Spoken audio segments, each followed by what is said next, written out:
Hey everyone, welcome to the horror show. I'm Cecil Laird. I'm Marcia Parker. Here to do a review for you guys. This is a movie that is available on Netflix, or at least as of this recording it is, and that is for Malevolent. We actually watched this a month or two ago at this point. It's been out for that long, we just didn't get around to reviewing it because we were waiting to try and involve Miss Von Slaughter, but that tends to be a harder thing to nail down than you would anticipate. So we're going to go ahead and do the review anyway. This is a movie that I was actually very excited to see after doing the trailer reaction because it was about a pair of ghost hunters, quote unquote, that were admittedly fake, but they take a case that ends up being more real than they'd anticipate. And I don't really need these on. No.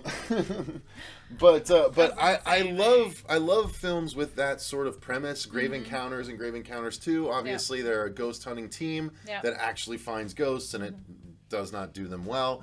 I love that stuff. So this, I was very excited about, and it ended up having more story than like Grave Encounters did, while it did still deliver on that premise. So overall, I'll say I enjoyed this movie.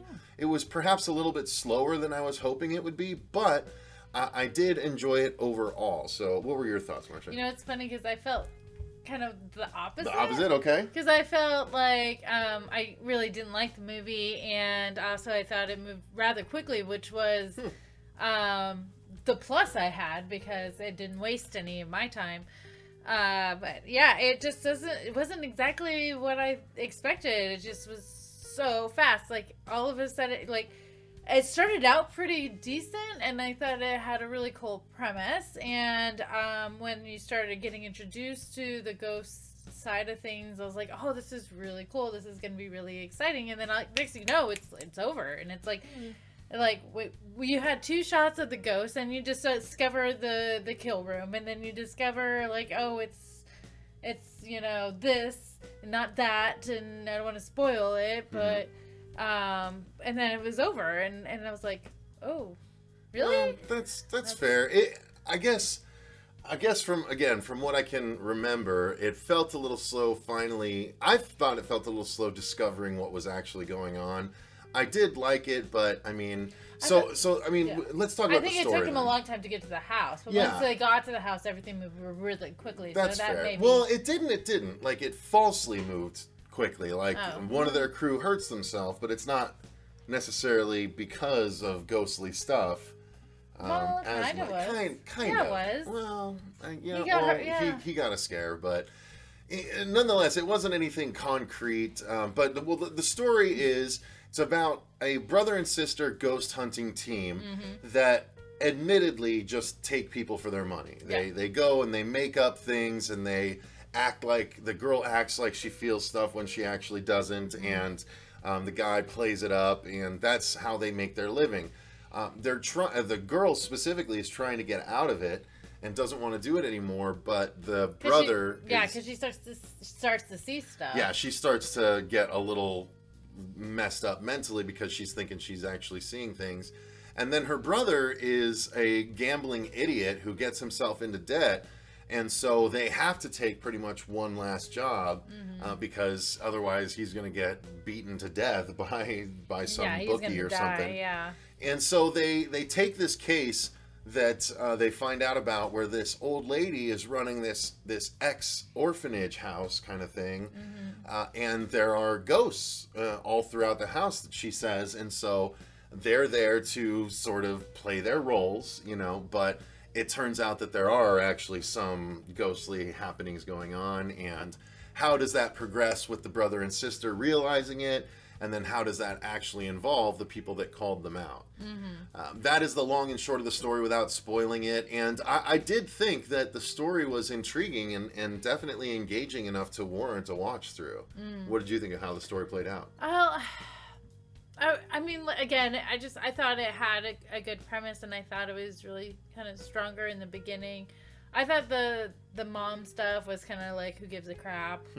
And I see why they were trying to give the characters more depth than it actually played out that they actually needed.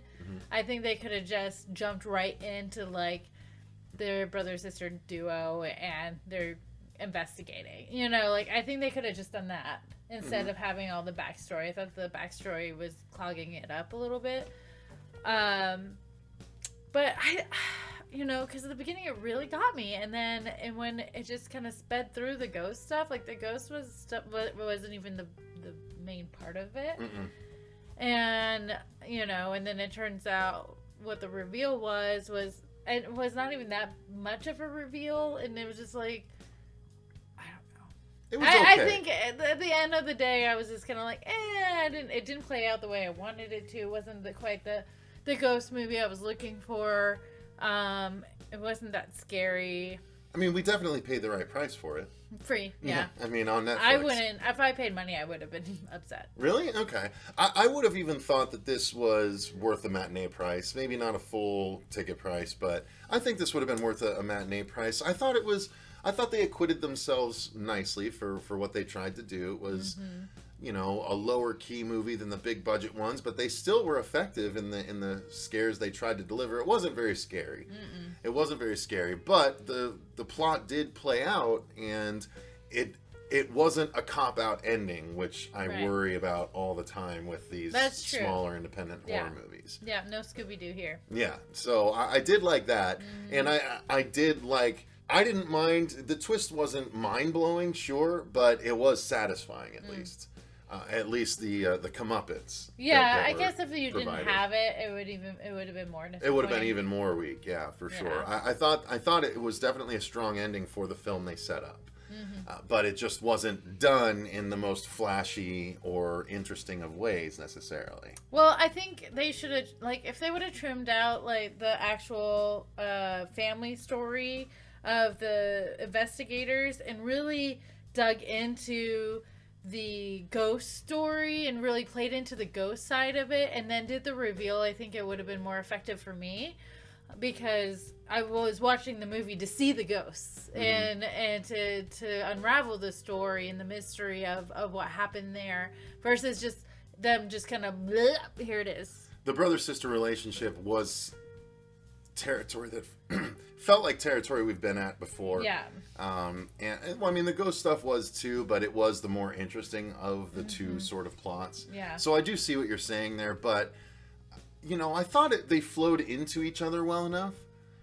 You know, the back and forth between the brother and sister, it was supposed to give you a degree of investment in what was going to happen, and there wasn't as much as I was hoping there would be. Yeah, and I think they could have still done that without like them like going back to their house and talking about their mother and talking about that history. I mean, they didn't need to like spend 30 minutes on that is what I'm saying. We could have been notified of that information, given that information a lot easier, a lot faster. And just with like their dialogue or even just the way they interact with each other by revealing there was an intention between them, or even the cut, like just a small tidbit saying that they were phonies and they take on the job and then they realize, like, the stuff that we got from the trailer was all I needed to know their story. That's true. So it's true. Now, what did you think about the cinematography? I thought it was very well presented. I mean, there was nothing mind-blowing like, wow, that shot was amazing, but there was nothing like, ooh, that was a nasty shot. So I thought it was kind of middle of the road. Yeah, the whole thing is pretty middle of the road. Yeah. But the sound and the sound design was pretty good. I couldn't really speak to the score very specifically. That didn't stand out in any kind of particular way. But the special effects were cool, like the makeup with the mouths being sewn. I really dug that, and I thought when you saw them being sewn in, it was just the right amount of gore and intensity, like with the acting and everything put together, like you felt it, and I thought it was really well done makeup. Yeah, the makeup effects were good. There was some digital, but not a terribly huge amount. Just emphasizing sort of digital effects and things like that. The set design was pretty cool too. Yeah, I did enjoy the set design. The production design overall was well done and immersive. The house that they were in was like, it's a pretty cool place. You know, I did enjoy being led around that place. So there are some positives. There are some negatives. There's nothing that was very overwhelming, but there was a few things that were underwhelming, unfortunately. But overall, again, to have it be just available on Netflix as something that you can watch for free for right now, I think it's definitely at least worth doing that. Yeah. Check it out. I mean, what might have been a setback for me might not have been for you. I mean, Cecil felt a little bit stronger about the storyline than I did. And I just like ghost hunting stories. yeah, I just, and I just didn't feel like we got enough of it. I agree. Because I felt it was a little so short-shrifted on it. Mm-hmm. The turn of events was so fast, but I think it's worth checking out and having that in your, horror movie database. So. Yeah, I would say so. Mm-hmm. So why don't you guys let us know in the comments down below. Have you watched Malevolent on Netflix? And if so, what did you think? If not, does this review make you more or less inclined to want to see it? I'd be curious. So let us know your thoughts down in the comments below. Until next time, I've been Cecil Laird. I'm Marcia Parker. And remember, stay scared. Thank you very much to all of our patrons.